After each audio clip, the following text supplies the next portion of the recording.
الحمد لله نحمده ونستعينه ونستغفره ونعوذ بالله من شرور أنفسنا ومن سيئات أعمالنا من يهده الله فلا مضل له ومن يضلل فلا هادي له وأشهد أن لا إله إلا الله وحده لا شريك له وأشهد أن محمدا عبده ورسوله صلى الله عليه وعلى آله وأصحابه ومن تبعهم بإحسان إلى يوم الدين أما بعد. So as we continue discussing the book Bulugh al-Maram min Adilat al-Ahkam by Hafiz Ibn Hajar al-Asqalani alayhi rahmatullahi ta'ala, and today inshallah ta'ala we'll be still discussing kitab or bab at-Tayammum, so ahkam related Tayammum, as the author I've mentioned in a hadith pertaining to this particular discussion. So today inshallah ta'ala we'll read another of those hadith, and the hadith that we'll be studying is the hadith he mentioned, the hadith of Abu Hurairah, and also the hadith of Abizar relating to issues of tayammum or the ahkam of tayammum. So the hadith will be read and then we'll go to the hadith as we'll normally do bi'awnillah subhanahu wa ta'ala. Bismillahir Rahmanir Rahim. Alhamdulillahi Rabbil Alameen. Wa sallallahu wa sallam ala nabiyyina Muhammad wa ala alihi wa sahbihi wa man tabi'ahum bi ihsanin ila yawmiddin. Book of Purification, chapter 9, the bab of Tayammum. Hadith number 112. Narrated Abu Hurairah radiyallahu anhu, Allah's Messenger sallallahu alaihi wasallam said, "The soil is a means of ablution for the Muslim believer, even if he does not find water for 10 years. But when he finds water, he should guard against disobeying Allah and let it touch his skin." Reported by Al-Bazar and Al-Qattan, graded it Sahih. But Ad-Daraqutni considered the correct opinion is that it is mursal, missing link in the chain after the tabi. At-Tirmidhi reported a similar narration on the authority of Abu Dhar, which he authenticated, and so did Al-Hakim. Alhamdulillah bil alameen. So this is the hadith I will be studying today inshallah ta'ala, and what they have mentioned, that the hadith here is the hadith as the author mentioned, and Abu Hurairah radiyallahu anhu قال قال رسول الله صلى الله عليه وسلم السعيد وضوء المسلم إن لم يجد ماء 10 سنين فإذا وجد الماء فليتق الله وليمسه بشرته. رواه بزار وصححه ابن قطان ولكن صوبه الدارقطني إرساله. Then he mentioned للترمذي and Abi Dhar نحو وصححه, and in the translation it mentioned that after they mentioned وصححه الترمذي Al-Hakim. So in my print here of the book of the Tahqiq of Sheikh Mahir Al-Fal, that in the mention the Tirmidhi and Abi Dhar Nahuhu Sahahu, that At-Tirmidhi whole hadith to be authentic, but then what I heard that also that it state regarding that also Hakim authenticated hadith. So that's concerning that matter also in the print of others, that of Sheikh Fawzan, who's Sheikh Abdullah Fawzan, that there is no mention of a Hakim authenticated hadith. But overall, that we'll discuss, and then we'll discuss the hadith. So he mentioned first regarding that hadith of Abu Hurairah, and also mentioned the hadith of Abi Dhar, that both these two Sahabiyan have mentioned this hadith regarding this matter pertaining to at-Tayammum. So as for the first hadith, that we'll go through concerning takhrij of the first hadith, a brief study of the first hadith, and also the second hadith with the hadith of Abi Dhar, as is narrated by a different companion. So the first hadith that is mentioned, the one of Abu Hurairah radiyallahu anhu, where the Prophet ﷺ mentioned regarding Sa'id wudu al-Muslim فإن لم يجد ما 10 سنين, that the Prophet ﷺ mentioned that to know that the Sa'id, it is the tahara for the Muslim, is like the wudu for the Muslim if if water was not found for over 10 years. As for this particular hadith, that by way of takhrij, that they mention here regarding concerning that, they mention that the hadith as by way of takhrij of the hadith as he mentioned here, that the hadith is found in Al-Bazar, and also they mention the hadith also in the Tabarani. So the hadith is in the Al-Bazar and also in Al-Tabarani in his book Al-Awsat. So Al-Tabarani, as we had mentioned, what they call Ma'ajim, so the Ma'ajim of Tabarani, that he has Al-Awsat these Ma'ajim. So this is mentioned in, you have Mujam Al-Kabir, Mujam Al-Awsat, or Mujam Al-Saghir. So At-Tabarani, he has these three, what they refer to as Ma'ajim, where this particular hadith, he stated the hadith in Mujam al-Awsat. So the hadith is found in those sources, but they mention regarding concerning the hadith that announced that the hadith is a khilaf between the ulama on the hadith. They mention first regarding al-Bazar. So the hadith is found with al-Bazar. So Bazar is of those collectors of hadith who have compiled a book of hadith.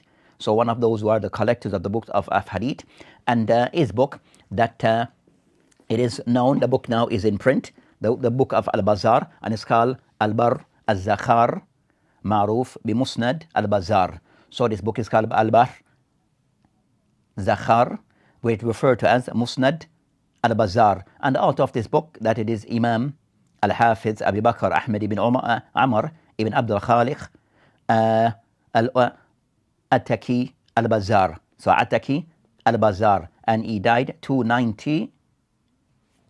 So 292 that he died. So he collected this book, there is no other, Musnad Al-Bazar, and he commented many of the hadith, and also there's the hadith that is found in that collection, and also there's like a muqtasar of the book of Bazar. So this muqtasar was the one that was out for many years before the original, the work of Bazar came out after. So this muqtasar is called Kash Astar and Zawahid Al-Bazar, and this is done by Al-Haythami. So it is done by Nuruddin Ali ibn Abi Bakr Al-Haythami. So Al-Haythami, and he died 807. He died 807 Al-Hijri. So this is works regarding Al-Bazar. So you find, I was said, no, as for reference for Bazar for many years, and even some that the Muqtasar or the Zawahid, the one which is used, but now we have the actual original work of Al-Bazar that is referred to as Bar Al-Zakhar, as referred to as Musnad Al-Bazar. So that hadith is within the collection of Imam Al-Bazar. Then it mentioned that also the hadith wasahahu Ibn Qattan, that Ibn Qattan authenticated the hadith. So regarding this hadith, when he mentioned that walakin, that so the hadith of those ulama who authenticate the hadith, and of the ulama that was to call all the hadith to be mursal. So he mentioned that walakin sawwaba ad-Daraqutni irsalu, that Daraqutni that he takes of rule the hadith to be mursal. So mursal, as within the ulama of hadith, that hadith mentioned that الرواية التي أو الرواية ما رواه التابعي عن النبي عليه السلام. So a narration by one of the tabi'in upon the Prophet عليه السلام directly. وسقط من بينهما, and that they have removed that mentioned those that are in between them, in between the tabi and the Prophet عليه السلام. So that's concerning hadith that is said to be mursal. So that's a hadith that is said to be mursal. And the hadith al-mursal is considered to be hadith which is of the class of hadith that is said to be daif. So with the ulama of hadith is considered to be hadith daif. But then regarding hujjiyat hadith al-mursal, of the ulama who put certain guidelines like Imam Shafi and others who take the position that hadith al-mursal, that if it comes with an authentic chain, where up until the tabi'in everything is authentic, but just that you find that the tabi'i that he has narrated upon the Prophet ﷺ, so there's a saqt between the tabi'i and the Prophet ﷺ. No mention of Sahaba, and also possible and also other tabi'in that he may have narrated upon. So because that there's a breaking in isnad, then the ulama all the hadith to be daif, based upon the criteria of authenticity, which of those criteria al-ittisal sanad. So of the criteria of hadith being authentic, that all the hadith must have a connected continuous chain from start to the end. But with hadith al-mursal or irsal, then the hadith is said to be munqata, a form of breakage in the isnad by way of the tabi'i and those that follows. So they mentioned regarding this hadith that Ibn Qattan all the hadith to be daif. Ibn Qattan all this hadith to be daif. So Ibn Qattan alayhi rahmatullah ta'ala, that is known as Abu Hassan Ali ibn Muhammad ibn Abdul Malik, famously known as Ibn Qattan al-Fasi. So this is Ali ibn Muhammad ibn Abdul Malik, more well known as Ibn Qattan al-Fasi, and of his book that is well known in the field of hadith, that he wrote a book in the field of hadith that is referred to as as I mentioned, Bayan, Al-Wam, Wal-Iham. So he wrote this book that is referred to as Al-Bayan, Bayan, Al-Wam, Wal-Iham, Al-Waqi'ina fi Kitab Al-Ahkam. So he kind of somewhat did some work around another book. The book is called Ahkam Al-Wusta. So it is Ahkam Al-Wusta by Abdul Haq Al-Ishbili. By Abdul Haq Al-Ishbili that wrote this book, Ahkam Al-Wusta, and also other books. You have a Sugra and a Kubra. So he both wrote these three books in Ahadith Al-Ahkam. So Ibn Qattan Al-Fasi went and did some work around this book of Al-Wusta, and the book that came from this, that he titled Bayan Al-Wam Wal-Iham Waqi'ina fi Kitab Al-Ahkam by, as we mentioned, Abdul Haq Al-Ishbili. And all those books are in print. All those books are in print. So, as we mentioned that Ibn Qattan, of those who authenticate the hadith, then of the ulama who are all concerning that that's not the case. So they have mentioned regarding concerning the ulama who have authenticated this hadith, that a discussion after those who have authenticated the hadith and those who hold the hadith to be daif. So they mentioned regarding concerning to know that of the ulama who have mentioned that the hadith is daif by way of being irsal. That it is daif by way of irsal. But you find the like of Al-Haythami. So Al-Haythami, when you mention this hadith called Rijaluhu Rijal As-Sahih. So Al-Haythami, so you have Ibn Qattan, authenticated hadith. Also with him, Al-Haythami, all the hadith to be authentic. I mentioned Rijaluhu Rijal As-Sahih.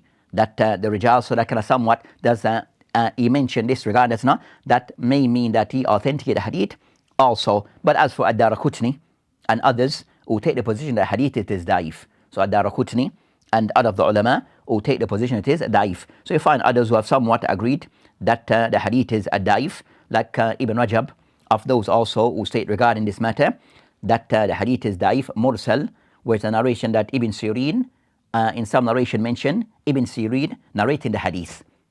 So based upon this, that they mentioned that Al-Zayla'i in Nasb al-Raya, that he mentioned huwa gharib min hadith Abu Hurairah, that Al-Zayla'i in his book Nasb al-Raya. So Nasb al-Raya also a book of Takhrij, that he went to one of the books of the Hanafi, as himself Hanafi, and he checked the hadith in that book of one of the books of the Ahnaf.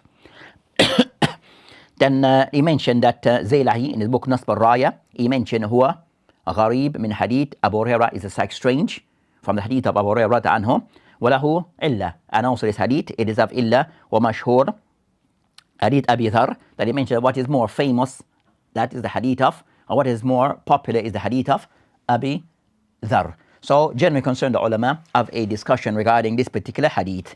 So the ulama that they mentioned, so we mentioned that Ibn Rajab al-Hanbali in his book Al-Fath al-Bari, he mentioned walakin as-sahih and Ibn Sirin, that what is more authentic, that this narration goes back to Ibn Sirin mursala, that from Ibn Sirin narrated upon the Prophet alayhi salam, that's said to be mursal.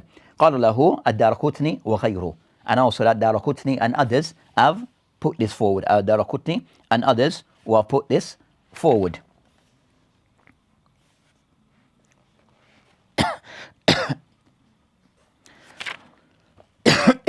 So that's concerning in general regarding that particular hadith in brief. So in brief, there more can be said, but in brief regarding that, I mentioned that the hadith, it is la yusah, as Sheikh Al-Fahl, Dr. Fahl mentioned, la yusah mawsulan wa sawabuhu irsal, that he mentioned the hadith is not authentic, going back to the Prophet ﷺ, but what is correct, or what is more correct, the hadith is mursal, that it is mursal.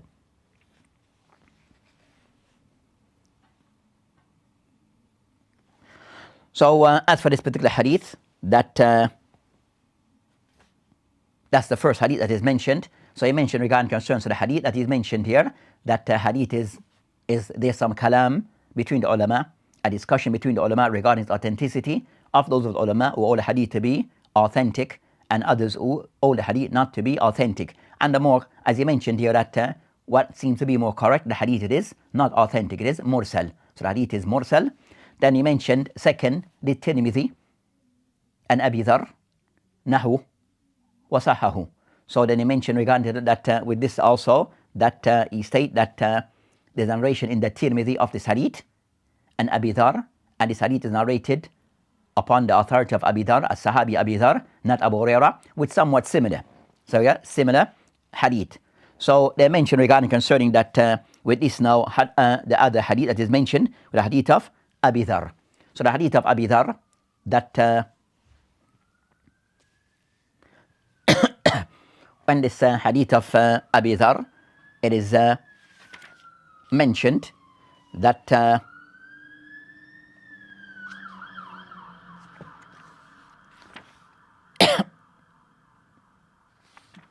this hadith of Abi Dhar that is mentioned here, that is found in the Tarjih of the hadith, is found in Ahmad's Musnad, Abu Dawood, Nasa'i, Tirmidhi, Ashab al-Sunan,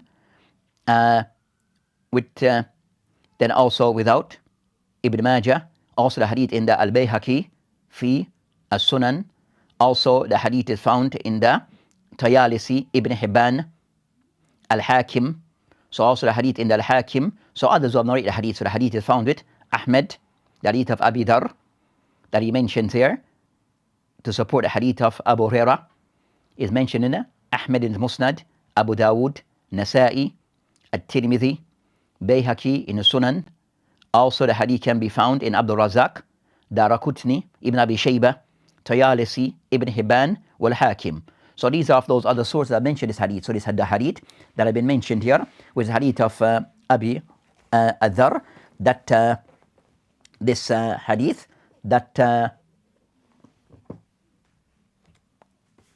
is similar to the one that I've just been read, similar to the one that I've just been read.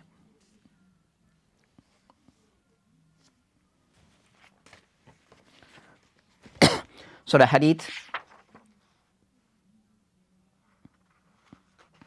so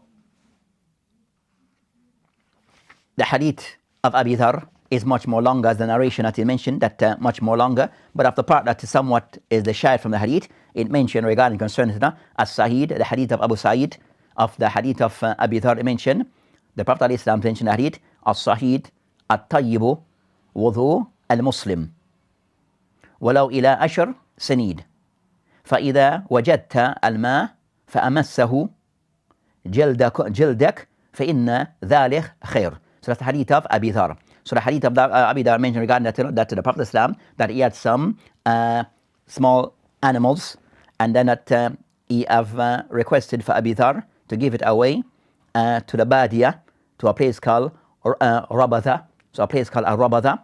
Then it mentioned وَكَانَتْ تُصِيبَنِي جَنَابَةً. So on his mission to this place, in going to this place, that he was affected by janaba. So he become in a state of janaba, a state of junub, that he required to perform al-ghusl. Then he mentioned that for Abi Dhar, then the Prophet Islam, he told him regarding concerning that as-Sa'id at-Tayyib, the Prophet is going to say interesting, as-Sa'id at-Tayyib, wudu al-Muslim, ولو إلى 10 سنين, that a person, they mention it, as-Sa'id at-Tayyib, that is the wudu for the Muslim, even if it was even was to go like this for 10 years. فإن وجدت الماء, and if you find water, then you should place it, wash yourself with this water. You should فإن ذلك خير, because this is better. So that's the hadith that is mentioned here as the hadith of Abi Dhar. So regarding concerning the hadith of Abi Dhar that has been mentioned here, that the isnad of the hadith, that also they mentioned that min tariq Abi Kilaba and Amr ibn Bujdan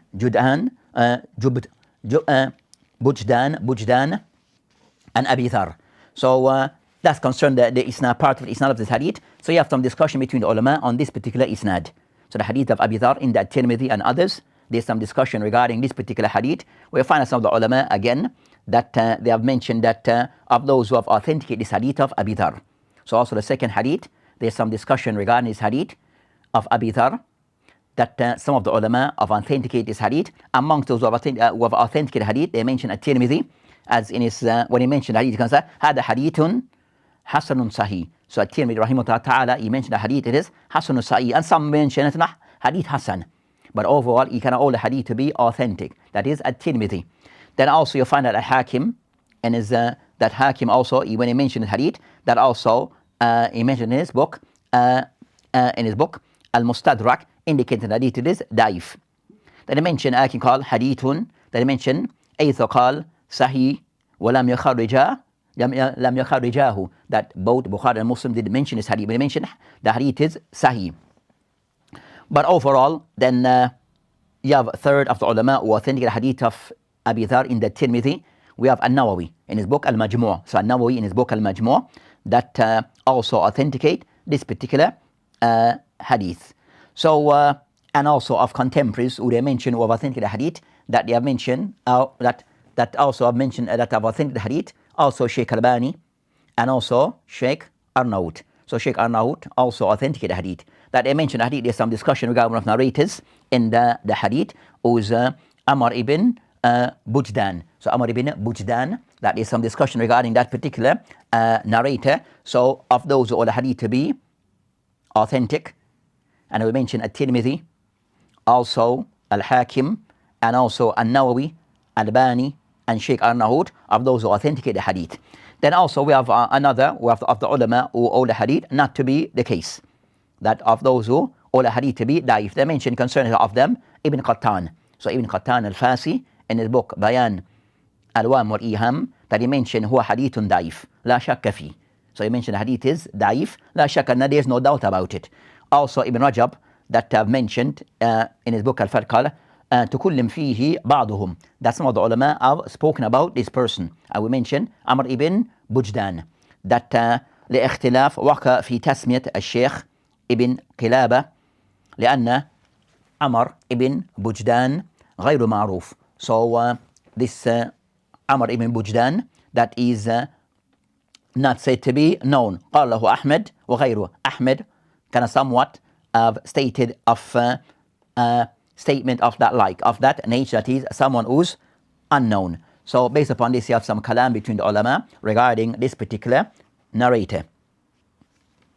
So that they have mentioned regarding the at-Tirmidhi, that possibility of all the hadith to be sahih, based upon the mention by Majmu' Turaki, that they have mentioned at-Tirmidhi, that when he authenticated the hadith, but we have said the hadith and hasanun sahih, on some of the nusakh mentioned hasan, that based upon, as he meant, that based upon the majmu' of the turq, the different narration of the hadith, that he all the hadith to be authentic, and also shawahid. So also I mentioned that there's others among the Sahaba who have narrated hadith of Abi Dhar, and it is their name. Then based upon all of those narrations, that at-Tirmidhi, that all the hadith to be authentic, as put forward by some of the ulama.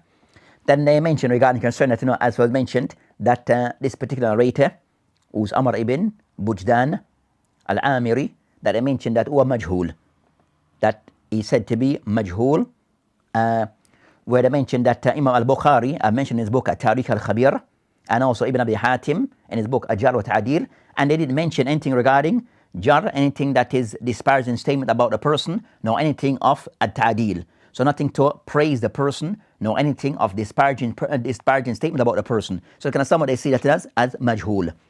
Then they mentioned also that Ibn Hajar al-Asqalani in his book At-Takhrib, that he mentioned la yuraf halu, that is condition is unknown.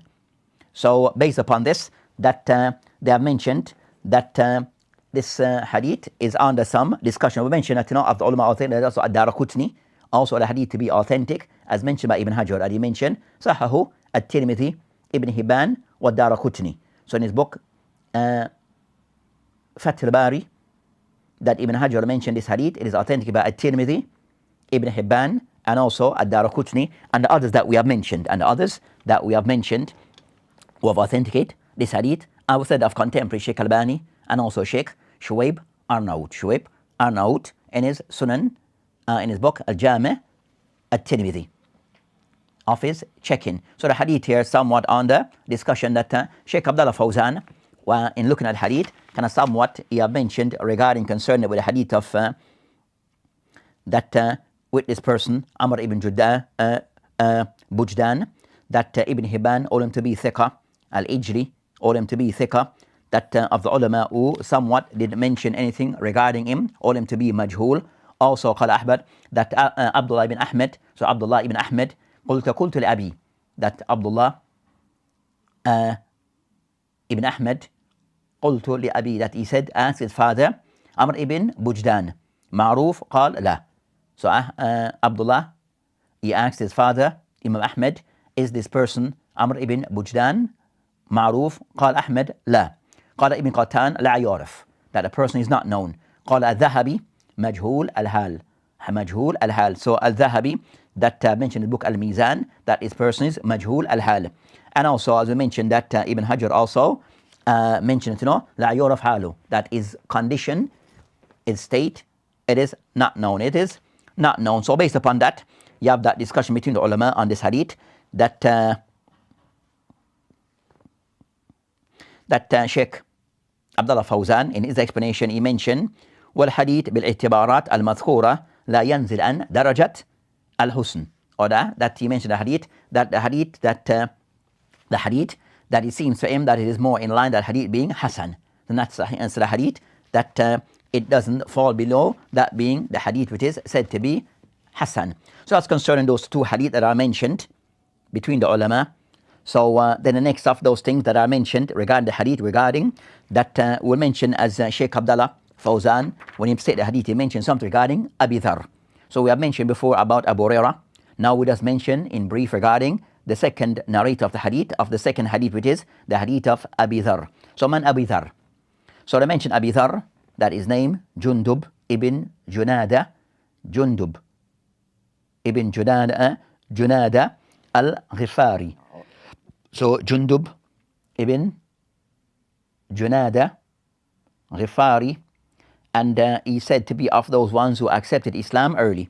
So of the early ones to accept Islam, some mentioned he was the fourth, amongst the fourth or the fifth, with the first of the early ones to accept Islam. So the early ones to accept, those say he was the fourth, those say he was the fifth, but overall that he of the early ones to accept Islam. وَكَانَ مِنْ كِبَارِ الصَّحَابَةِ, and by this then he's placed amongst the Kibar al-Sahaba. So of the early one, so that place amongst the Kibar al-Sahaba is still regarding how we accept Islam, is mentioned in Al-Bukhari, Muslim, even though they mentioned a slight difference in the qissa regarding his Islam, as mentioned the hadith of Ibn Abbas. And also that mentioned in the Al-Bukhari, and also you have a riwayah of Abdullah ibn As-Samit in Muslim regarding how he accepted Islam. Then but they mentioned بينهما اختلاف ظاهر, that there's some difference regarding what is mentioned regarding him accepting Islam. But overall, that he mentioned regarding that, of those who sacrificed for Islam, and by this he was punished. So he was punished and tortured. So he faced difficulties because of acceptance of Islam.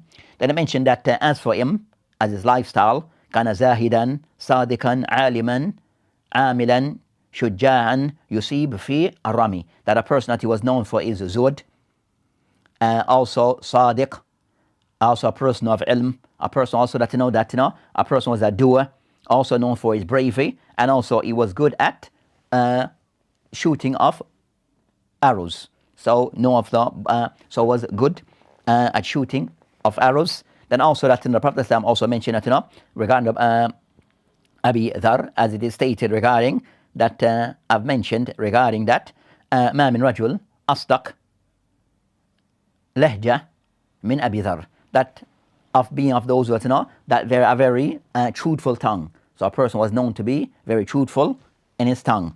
That as for, they mentioned regarding that also he participated in Fath Bayt al-Maqdis, Mal Omar, of those who were part and participated in the conquest of the opening of Bayt al-Maqdis with Omar ibn Khattab. Then also it mentioned regarding that Abi Dhar, rahimahullah ta'ala, that mat fi Rabada. So he mat in Rabada, so a place that eventually somewhat that he went there in the last year of his life, and somewhat isolate himself in this place of Rabada, which is close to Medina. So that's where he somewhat lived out the last days of his life. It is stated that Abi Dhar, that the one who prayed over him was Abdullah ibn Mas'ud. And this was during the Khilafat of Uthman ibn Affan. So during the Khilafat of Uthman that he died, and they mentioned that he died the year, the year 31 or 32 al-Hijri. So he died the year 31 or 32 al-Hijri. So that's in brief regarding Abi Dhar. And we mentioned that Abi Dhar is more famous for his kunya, As for his name, Jundub ibn Junada. As for the hadith that we have mentioned regarding concerning what is stated by the ulama regarding this hadith,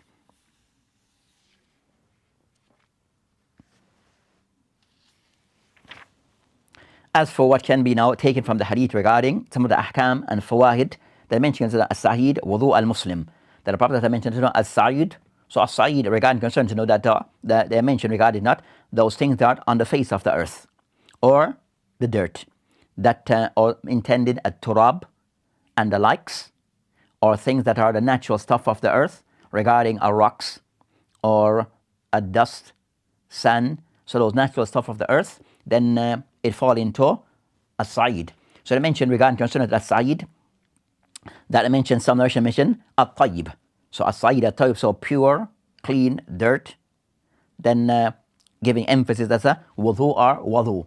So that I mentioned regarding concerning to the wudu, that bil-fat, wudu, meaning concerning to the, is like turab, becomes like the purification, the turab for a Muslim. Then it is wudu, that istimal, that the person that he have access to using this in a specific way. So you have access of making use of the sa'id in a wedge which is in a manner of that of wudu. Then it mentioned regarding concern, so indicating that there's a sa'id, that tayammum is like that of wudu. That's tayammum is similar to that of wudu regarding some of its ahkam, regarding what it implies of removing of things of impurities. Then I mentioned walau ila ashar sanin, that the person that they mentioned, the ulama mentioned that even the Prophet ﷺ mentioned ashar sanin, that the number is not what is intended. It's just that as long as it goes. So even as so it could go further than this. So show that as much as you do not have access to water, then you can make tayammum, regardless of the amount of years or time. So this can something to show that so time is not what is intended. It just shows that even go for a long length of time, even was to go for a long length of time, that is what is intended, not per se al-kathara. So it means that it can go for a long length of time, not a specific time. If I mention فَلْيَتَّقِ اللَّهِ, for the person regarding to fear Allah subhanahu wa ta'ala, فَاتَّقُوا اللَّهِ, فَلْيَتَّقِ اللَّهِ, for the person to fear Allah subhanahu wa ta'ala in this matter regarding the importance of tahara. So the importance of tahara, that's something which is a matter of importance and great significance regarding in Islam. Then I mentioned that وَلْيَمِسُّ بَشْرَتُهُ, and for the person, I mentioned that if the person find water, then he should make use of it. If the person find water and have access to water that he can use, then the person should make use of it as a form of to purify himself. That's concerning the hadith. So as for the ahkam that they mentioned regarding concerning the hadith, that what is discussed between the ulama, that the ulama have a discussion regarding the matter, the discussion regarding that in this hadith, as mentioned, that hadithun dalil ala anna tayammum mutahhar wa rafi' lil hadath wa laysa mubih lima tajib lahu at-tahara faqat. So the discussion between the ulama, does tayammum purify the person, or is tayammum only to be used to, it's something which is allowed for a person to carry out an act that requires tahara. So it doesn't remove impurity, hadath, rafi'an lil hadath, but rather it only give the person an allowance for the person to carry out certain acts that requires tahara, but it doesn't remove that impurity. The person be in a state of impurity. On this matter, you find a khilaf between the ulama. So the ulama mentioned that had a hadith that based upon this, that it does yarfa al-hadath, so remove the person will be in a state of impurity or a state of purity. So the person become a state in a pure state, is not just allowed to do certain acts with tayammum, but is in a pure state until he finds water. So they mentioned regarding that view is taking the method of Abu Hanifa, Riwayah Ahmed, wa ikhtiyar Ibn Taymiyyah, wa Ibn Qayyim, wa San'ani, wal Jama'. So of the ulama who hold that the person that will perform tayammum, that this remove impurity, And that's the view taken by Imam Abu Hanifa, Riwayah, and Imam Ahmed. Also the view taken by Ibn Taymiyyah, Ibn Qayyim, As-San'ani, and others, that the person have this allowance. And it not this allowance, but it remove impurity complete from a person until he finds water. So I mentioned it is something which is a form of purification, muwaqqat, and that it goes for a time until the person finds water. The second view on this matter, أن التيمم مبيح للصلاة ونحوها, that tayammum, it only gives the person an allowance for them to pray the salat if they want to read the Quran. So those matters, tayammum is allowed to be done, but it does not remove the person from being in a state of impurity. That's concerning the second view, la rafi' al-hadath. That's the second opinion, and that's the view that is mentioned, as some mention, it's the qawl of jumhur of the ulama. That's not the ulama, that I mentioned the qawl jumhur of the ulama, minhum, of the ulama who take this view, Imam Malik, Ash-Shafi'i, and also Mashhur, and Imam Ahmed. So that's the view that is between the ulama. That's the view that is in between the ulama. Of those who mentioned that rafi' al-hadath, they mentioned the hadith of Ammar. The hadith of Ammar ibn Yasir, that was mentioned before. So based upon this, it shows that yarfa al-hadath, that it remove impurity until the person is able to find water. So it removes impurity until the person is able to find water. So that's they mentioned, that's the more correct view. As we mentioned that of the ulama, all that jumhur of the ulama, as stated by An-Nawawi, that it only gives the person access, allowance, it's an allowance for the person to pray. But it doesn't require, but it doesn't remove al-hadath. So that's of the matter that is discussed between the ulama regarding this particular hadith.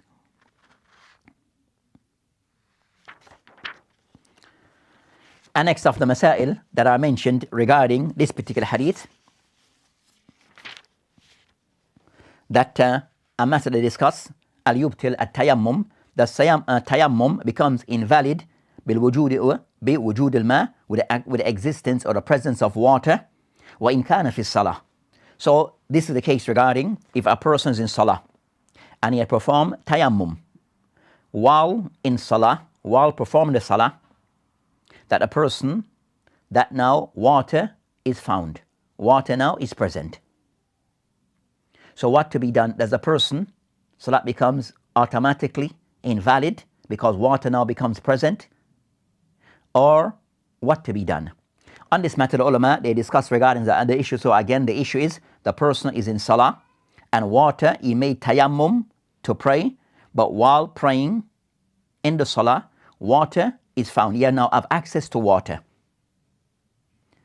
They mention on this matter as to what to be done in that case, that there's qawlan. The first opinion of the ulama, annahu, yani the access of water, yubtil as-salat. When kana fi salat, that the person now having access to water, his tayammum becomes invalid, whether he's in the salat or outside the salah. So the first opinion, that a person in having access to water, water been found, water is now present, that the person tayammum becomes invalid, whether he's in the salah or outside the salat. And that's a call that is taken by Ahmed wa Abu Hanifa and Al-Baghawi, Nakala and Akthar ulama. So Al-Baghawi, that I've mentioned, that is also the view taken by majority of the ulama, many of the ulama. And they use that they use this hadith as they approve. They use hadith, as I mentioned, فَإِذَا وَجِدَ الْمَاءِ, if you find water, فَاتَّقِ اللَّهِ, you should fear Allah subhanahu in the sense of perform wudu, perform al-wudu. Then I mentioned as to what to be done, wal yumassahu basharatu, that a person use water now to wash his body. So the person find water, then it becomes the thing that the person should do and perform and make use of it. So they mention that the qawl of the ulama, and also you find the likes of Ibn Hazm also is in that Ibn Hazm all that view to be the correct view. Ibn Hazm al-Zahiri in his book Al-Muhalla take this position to be the correct view, with a person, if he's in salah and he perform tayammum, whether because of ghusl, as a replacement of ghusl or wudu, the fact that water is found and he's in salat, then the person tayammum becomes invalid and the person need to go and make wudu or ghusl, and if he's in salat, it's invalid. He has to end his salat, wherever he may be, and perform wudu or ghusl accordingly. Then as for the second view, which is a view taken by Imam Malik wa Shafi'i, wa Abu Thur, wa Ibn Munthir, they mention in kana fi salah, that a person if he's in salat, mother fiha, then he should continue his salat. So if he's in salah, but water is found, but he perform tayammum and praying in a state of tayammum, but water is found. Water is there, present, but he's in salat. The second view hold, as mentioned by Imam, the view taken by Imam Malik, Shafi, Abi Thur, Ibn Munthir, that a person should continue in his salah and end that salat in that state, because he started in tayammum and that was allowed for him, so he can continue and end his salat upon tayammum, even though water is found. They mention that also a view that is mentioned by Imam Ahmed, but they mentioned Imam Ahmed that he came away from that view. He changed that view. They mentioned that the second view, they mentioned as a hadith, as a proof of that, they mention al-hadith wal-ayah. The hadith they mention لا ينصرف حتى يسمع صوتا, that the Prophet mentioned a person that لا ينصرف حتى يسمع صوتا أو يجد ريحا. The person should not end his salat until you have heard the sound or you have smelled something. Then I mentioned that, so they mentioned that a person should continue the salah until you have heard the smell, or heard the sound, or smell something. Then also they mentioned, so the person should continue salat. But then I mentioned also, the ayah mentioned, لا تبتلوا أعمالكم. لا تبتلوا أعمالكم. The Allah mentioned, لا تبتلوا أعمالكم, that you should not invalidate your action. So they mentioned that in Surah Al-Muhammad, verse 33.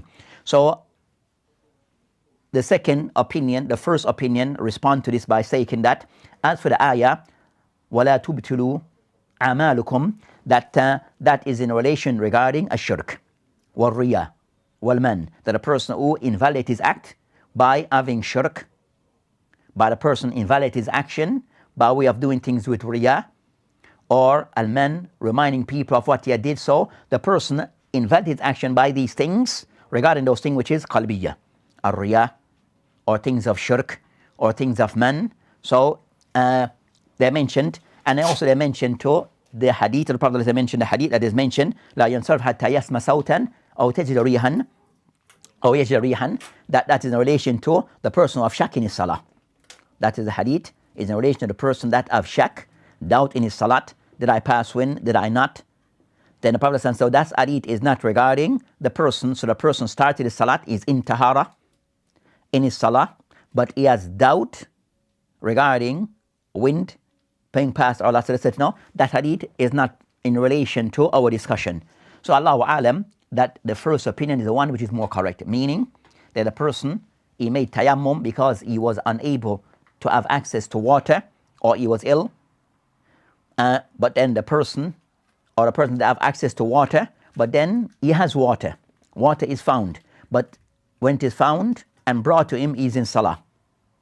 Does the person continue his salat, or does the person break his salat and then perform wudu or perform ghusl, then continue and renew his salah?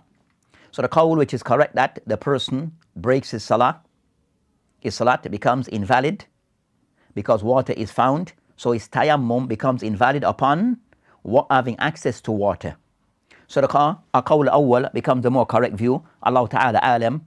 So with that, inshallah ta'ala, as we'll end this session with a discussion and what can be taken regarding those hadith. وبالله تعالى توفيق وهذه السبيل والآخرة والحمد لله العالمين.